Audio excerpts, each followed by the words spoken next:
अनेकता में एकता में के बारे में आपके क्या क्या विचार हैं? अनेकता ही सबसे बड़ी स्ट्रेंथ है और सबसे बड़ी वीकनेस है। भैया आप तुम वेरियस कास्ट में अपने आप को तुम डिवाइड करो, इंडियन कब बनोगे? वो हमें मयांग के नाम से बुलाता था। मयांग का मतलब होता है आउटसाइडर इन मणिपुरी। चंडीगढ़ के स्टूडेंट्स मुझे खुद ही आउटसाइडर की तरह ट्रीट करते हैं, तो मैं क्या बुलाऊँ। और तो एक आपका हिप लोक लाइन है कि दैट जीतेगा कौन हिंदुस्तान, वो कब होगा?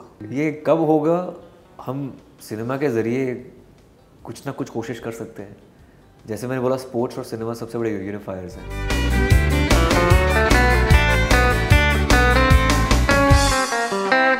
बैचम भूटिया है या सुनील छेत्री है, मैरी कॉम है, इतने नॉर्थ ईस्ट से स्पोर्ट्स स्टार्स हैं हमारे, जिन्होंने बहुत इंडिया के लिए मेडल्स जीते हैं। लेकिन क्या उनको अपनी इंडियननेस सिर्फ मेडल जीत कर ही प्रूव करनी होगी, या स्पोर्ट्स में अच्छा करने से प्रूव करनी होगी कि जो नहीं कर पा रहे उनका क्या होगा?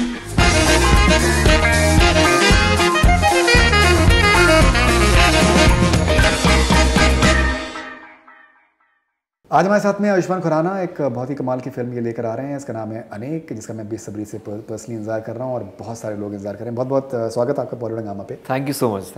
अनेकता में एकता में के बारे में आपके क्या विचार हैं? मेरे विचार ये हैं कि हमारी जो सबसे बड़ी वीकनेस और सबसे बड़ी स्ट्रेंथ ही डाइवर्सिटी है। अनेकता ही सबसे बड़ी स्ट्रेंथ है और सबसे बड़ी वीकनेस है, और वो हमारे पे डिपेंड करता है हम उसे कैसे यूटिलाइज करते हैं एज अ स्ट्रेंथ और a weakness. That's what I believe in.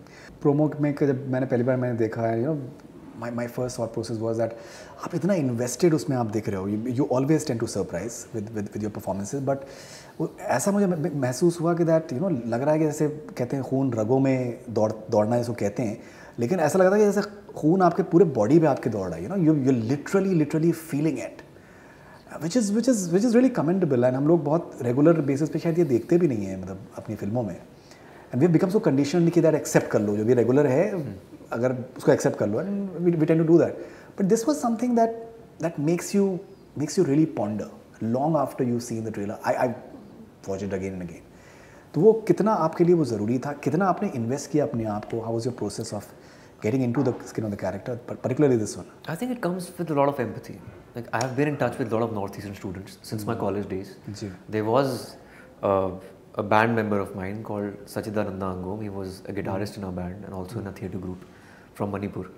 तो वो हमें मयांग के नाम से बुलाता था। मयांग का मतलब होता है आउटसाइडर इन मणिपुरी, मतलब फॉरेनर। तो बोलते थे मयांग क्यों बुला रहा है? कहता आप लोग जहाँ पे यहाँ के स्टूडेंट्स, चंडीगढ़ के स्टूडेंट्स मुझे खुद ही आउटसाइडर की तरह ट्रीट करते हैं, तो मैं क्या बुलाऊँ। और तो कभी वो नॉर्थ ईस्टर्न ग्रुप का एक कम्युनिटी होती थी वहाँ पर, and I could see that happen. Like काफ़ी लोग जो पंजाब या हरियाणा से आते थे या फिर लोकल्स भी थे चंडीगढ़ के, उनको ठीक तरह ट्रीट नहीं करते थे। तो दैट वाज नॉट राइट। तो I am coming from there when I was 18 और 19 इन कॉलेज। अनुभव सर की काफ़ी इंटरेक्शन हुई है नॉर्थ ईस्टर्न के लोग और नॉर्थ ईस्ट के लोगों से। So we keep on discussing different subjects. So this was one subject which we like, इस पर कुछ होना चाहिए, क्योंकि इसको टच ही नहीं किया। मेन स्ट्रीम मीडिया ने आज तक इतना सीरियसली नहीं लिया नॉर्थ ईस्ट को। फिल्म में तो दूर की बात है, असम में जब फ्लड्स होते हैं तो मुंबई में कोई किसी को पता नहीं होता अभी भी। हाँ, तो ये this is something which is very very I think pertinent and topical at the same time. एक इंटरेस्टिंग चीज़ जैसे अनुभव भाई की है, I think he is in a zone that it's fascinating. Interesting बात ये है कि दैट एक तरफा बात नहीं हो रही है। एक तरफ मनोज पावा भी हैं, वो भी अपना एक पॉइंट ऑफ व्यू रख रहे हैं जी। उसके अलावा फिर ये है कि the entire north eastern community, उनका भी एक पॉइंट ऑफ व्यू है। एक लड़की भी है, वो मेहनत करना चाहती है, and she wants to bring laurels for India. She is having issues with the father. Now when you have various perspectives, various sides, I personally feel that makes it so objective and wholesome. Yeah. आपके लिए कितना ज़रूरी है कि वो अलग अलग पहलुओं को लेके आना? यही खास बात है अनुभव सिन्हा के सब्जेक्ट्स को और फिल्मों को लेकर हर पहलू दिखाना। Every view point is important. वो ऑडियंस को डिसाइड करना चाहिए क्या सही है क्या गलत है, आपको क्या लगता है। Right. क्योंकि इसमें भी पर्सपेक्टिव दिया गया। एक मेरा अपना कॉन्फ्लिक्ट है फिल्म के अंदर कि मैं अपने सीनियर्स के प्रोटोकॉल्स फॉलो करूँ या फिर अपने दिल की सुनूँ, और should I support the locals in north east. Manoj Pahwa का एक पर्सपेक्टिव है। एक अजीब सी कॉन्फ्लिक्ट है बाप और बेटी के बीच में, जहाँ बेटी wants to play for India and father is anti India.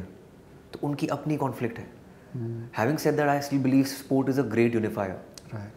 एक बहुत ही इंपॉर्टेंट लाइन फिल्म के अंदर ये है कि देखो, स्पोर्ट्स में चाहे बैचम भूटिया है या सुनील छेत्री है, मैरी कॉम है, इतने नॉर्थ ईस्ट से स्पोर्ट्स स्टार्स हैं हमारे, जिन्होंने बहुत इंडिया के लिए मेडल्स जीते हैं। लेकिन क्या उनको अपनी इंडियननेस सिर्फ मेडल जीत कर ही प्रूव करनी होगी, या स्पोर्ट्स में अच्छा करने से प्रूव करनी होगी कि जो नहीं कर पा रहे उनका क्या होगा? क्या बात है। ये क्वेश्चन इतना हिट किया मुझे फिल्म के अंदर, और मैं ही क्वेश्चन पूछता हूँ ये मनोज सर को, and I think that's the gist of the film, कि उनको हमेशा प्रूव करना पड़ेगा हम Hindustani by doing something for the country, जो रोज़मर्रा की ज़िंदगी जीने उसका क्या है।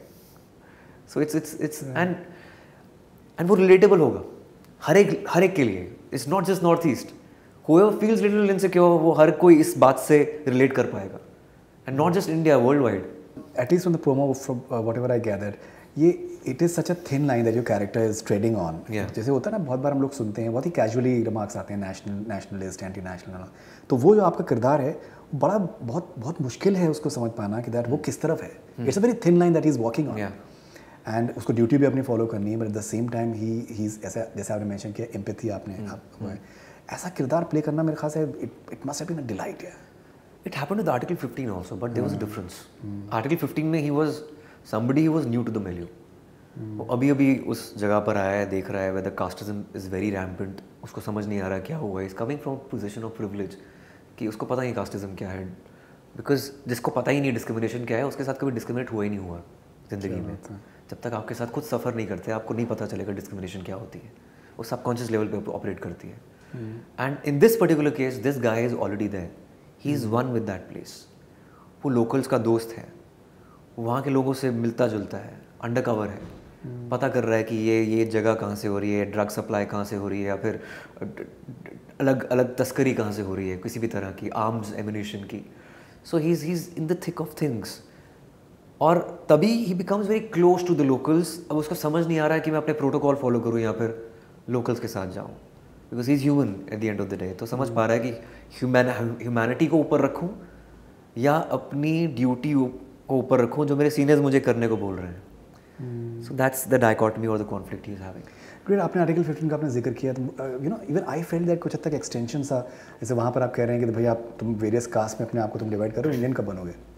वही चीज़ यहाँ पर है, जैसे north Indian, West Indian, east Indian, जो आपका सारा एक वो है कि दैट जो तेलंगाना में जो आपका उन साहब से जो आपका जो एक कॉन्वर्जेशन हो रहा है, I think it's a brilliant conversation, and it makes you think that even I think Telangana जो है वो भी तमिलनाडु के नॉर्थ में है, which is pretty interesting. So that जो एक आपका एक हुक लाइन है कि दैट जीतेगा कौन हिंदुस्तान, वो कब होगा? When do you think? I don't know, we been suffering from this since the time immemorial. ये कब होगा, हम सिनेमा के ज़रिए कुछ ना कुछ कोशिश कर सकते हैं। जैसे मैंने बोला, स्पोर्ट्स और सिनेमा सबसे बड़े यूनिफायर्स हैं। कब होगा? आई थिंक होगा, कभी ना कभी तो होगा। ये उम्मीद छोड़नी नहीं चाहिए, क्योंकि हमारा अभी तक तो देश एक ही टिका हुआ है। And I hope, I think I am an optimist. तो ये होगा, सही होगा, कभी ना कभी तो सही होगा।